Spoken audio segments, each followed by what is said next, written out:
ونسلم علی رسولہ الکریم اما بعد۔ میں محمد حنیف جالندھری، محتمم جامعہ خیر المدارس ملتان پاکستان، ناظم اعلیٰ وفاق المدارس العربیہ پاکستان آپ سے مخاطب ہوں۔ کرونا وائرس ایک عالمی وبائی مرض کی شکل اختیار کر چکا ہے۔ اس وقت پوری دنیا اس کی لپیٹ میں ہے۔ وطن عزیز اسلامی جمہوریہ پاکستان بھی سخت مشکلات اور خطرات میں ہے۔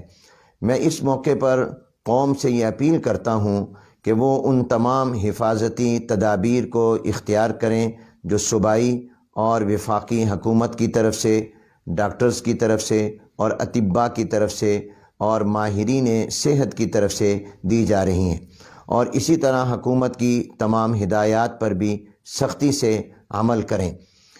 ان حفاظتی تدابیر کا اختیار کرنا اللہ تعالیٰ پر توکل کے منافی نہیں، بلکہ یہ توکل کا اعلیٰ درجہ ہے کہ اسباب کو اختیار کیا جائے اور نظر مسبب الاسباب اللہ تبارک و تعالیٰ پر ہو۔ جناب نبی کریم صلی اللہ علیہ وسلم کا اسوہ حسنہ اور حضرات صحابہ کرام رضوان اللہ تعالی علیہم اجمعین کا اسوہ مبارکہ اور قرآن و سنت کی تعلیمات بھی یہی ہیں کہ تمام احتیاطی تدابیر کو اختیار کیا جائے۔ چنانچہ تمام لوگوں کو چاہیے کہ وہ اپنے ہاتھوں کو وقفے وقفے سے صابن کے ساتھ دھوئیں اور اپنے منہ کو بھی دھوئیں اور صاف کریں، پانی پیتے رہیں، اپنے ہاتھ اپنے منہ کو نہ لگائیں، اور اس کے ساتھ ساتھ صفائی کا، نظافت کا خصوصی خیال رکھیں، اور مجمع میں اور گیدرنگ میں جانے سے احتراز کریں اور مجمع نہ کریں۔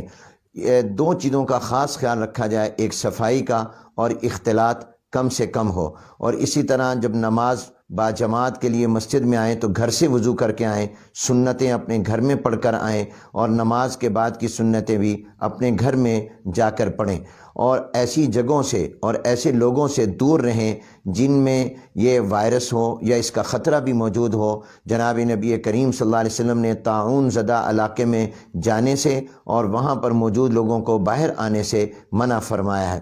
اور ان تمام احتیاطی تدابیر کے ساتھ ساتھ صدقہ خیرات کا اہتمام کریں۔ جتنا صدقہ خیرات زیادہ کریں گے یہ بلائیں اور وبائیں ٹلیں گی، اور توبہ، استغفار، اللہ کی طرف رجوع کا اہتمام کریں، گڑ گڑا کر اللہ تعالیٰ سے معافی مانگیں، اپنے گناہوں کی بھی اور تمام لوگوں کے گناہوں کی بھی، اور دعا بھی کریں کہ اللہ تعالیٰ ہمارے وطن عزیز اسلامی جمہوریہ پاکستان کو اس وبا اور بلا سے محفوظ رکھے، اور اسی طرح پر پوری دنیا کو محفوظ رکھے۔ اور یہ بھی میری درخواست بڑی تاکید کے ساتھ ہوگی کہ ضرورت کے وقت اپنے گھروں سے باہر نکلیں، بلا ضرورت اپنے گھر سے باہر نہ نکلیں، اپنے گھروں میں رہیں، جتنا ہو سکے احتیاط کریں، اور ملک اور قوم کے لیے دعائیں بھی کریں، اور اس سلسلے میں حکومت کا اور اداروں کا پوری طرح ساتھ دیں۔